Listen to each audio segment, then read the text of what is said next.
বন্ধুরা, আমার ছাদ বাগান থেকে সকলকে নমস্কার। বন্ধুরা, গতকাল আমাদের এখানে অনেক বৃষ্টি হয়েছে। বৃষ্টি হয়ে আমের অনেক মুকুল নষ্ট হয়ে গেছে। এটা আমার কাটিমান গাছ, দেখুন। এই আমের মুকুলগুলো ফুটেছিল, একটা ফ্রুট সেট হয়নি এই আমের মুকুল থেকে। এর পুরোটা নষ্ট হয়ে গেছে। বন্ধুরা, আজ আমি আপনাদেরকে দেখাবো 12 মাসি আমের মুকুল একবার বৃষ্টি বা অন্য কোনো কারণে নষ্ট হয়ে গেলে দ্বিতীয়বার কি করে খুব তাড়াতাড়ি আবার সেই গাছ থেকেই মুকুল আনবেন। বন্ধুরা, এটা আমার থাই কাটিমান আম গাছ। এই গাছের আমের মুকুলগুলো সবে ফুটেছিল। গতকালের বৃষ্টিতে এই ফোটা মুকুলগুলো সম্পূর্ণরূপে নষ্ট হয়ে যায়। একটা আমের গুটিও এই মুকুলগুলোর থেকে সেট হয়নি। বন্ধুরা, এই আম গাছ থেকে নতুন করে আমের মুকুল পেতে এই মুকুলগুলো যেগুলো নষ্ট হয়ে গেছে, কোনো রকম আম সেট হয়নি, এই মুকুলগুলোকে সম্পূর্ণরূপে খুব তাড়াতাড়ি, যত তাড়াতাড়ি সম্ভব কেটে আম গাছ থেকে কেটে ফেলে দিতে হবে।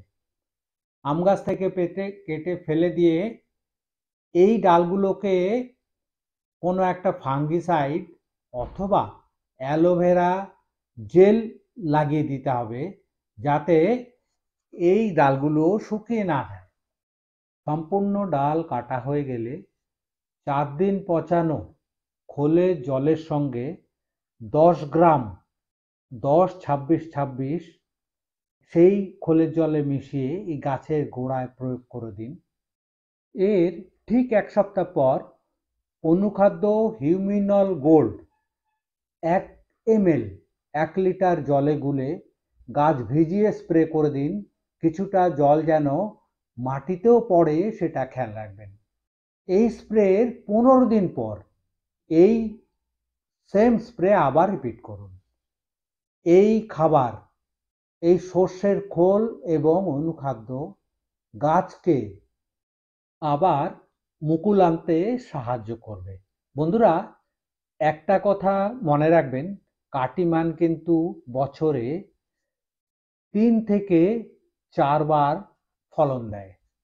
বন্ধুরা, যে সকল গাছে মুকুল থেকে এরকম গুটি অলরেডি সেট হয়ে গেছে, সেসব গাছের কোনো মুকুল নষ্ট হয়ে গেলেও ভাঙবেন না, কারণ সেসব গাছ থেকে নতুন করে খুব তাড়াতাড়ি আর মুকুল আসবে না, সেটা 12 মাসই হলেও আসবে না।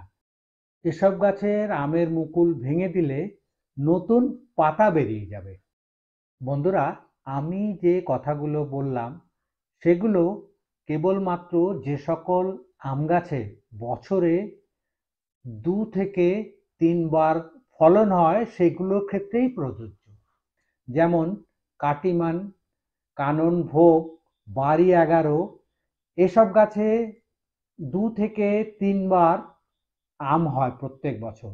এইসব গাছের ক্ষেত্রেই এগুলো প্রয়োগ করবেন। বন্ধুরা, সম্পূর্ণ ভিডিওটি দেখার জন্য সকলকে অনেক অনেক ধন্যবাদ। বন্ধুরা।